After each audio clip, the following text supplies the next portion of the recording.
Ladies and gentlemen, Nigeria is our neighbor and friend. Nigeria is the heartbeat of Africa. They are the sound and rhythm of Africa to the world because of their sheer size and talents. That is undeniable. Africa's name, to some extent, goes as far as Nigeria goes in many ways. They are a force to reckon with, and that force, ladies and gentlemen, is also a problem to deal with. This is a country its people speak the loudest, both within and outside their borders, in spite of the many terminal challenges they face every day. This is a country whose spirit isn't easily broken, and if you are objective enough, you will concur with these facts, ladies and gentlemen. But a large percentage of the people of this country have chosen a pathway that cannot be encouraged, whether in Ghana, in South Africa, or in any part of the world. And this is what they have done. Ladies and gentlemen, they have given up on the fight to fix their own country and resorted to looking for what they couldn't achieve or cannot achieve in their own country, in other people's countries. And ladies and gentlemen, this shouldn't have been a problem because every other African country actually does it.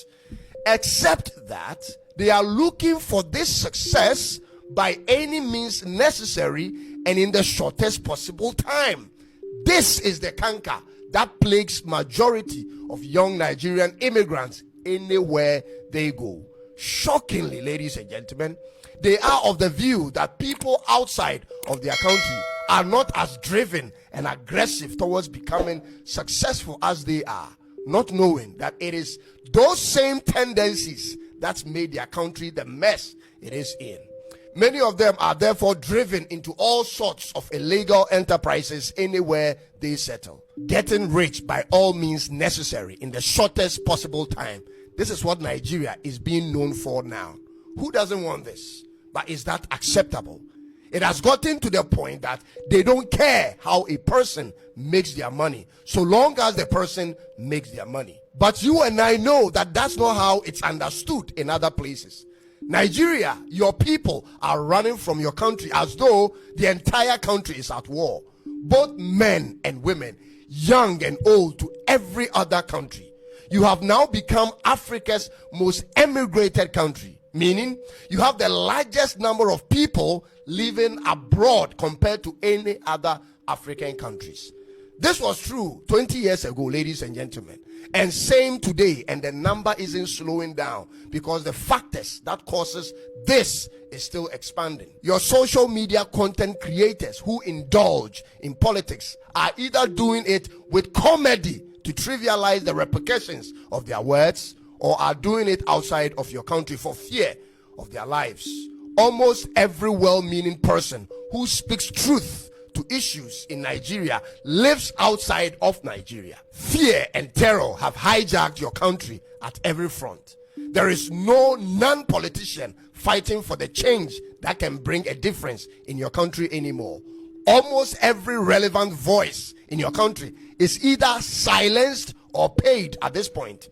Therefore, the fight other countries have to put in to attain the peace you see and desire is what you have denied and declined.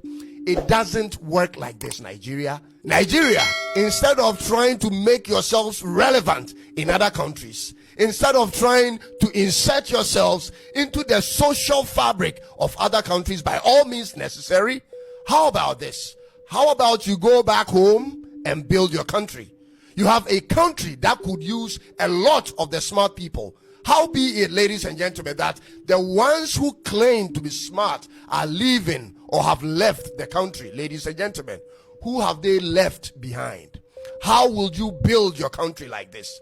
You have abandoned your country to politicians and cabals whose interest is similar actually to yours.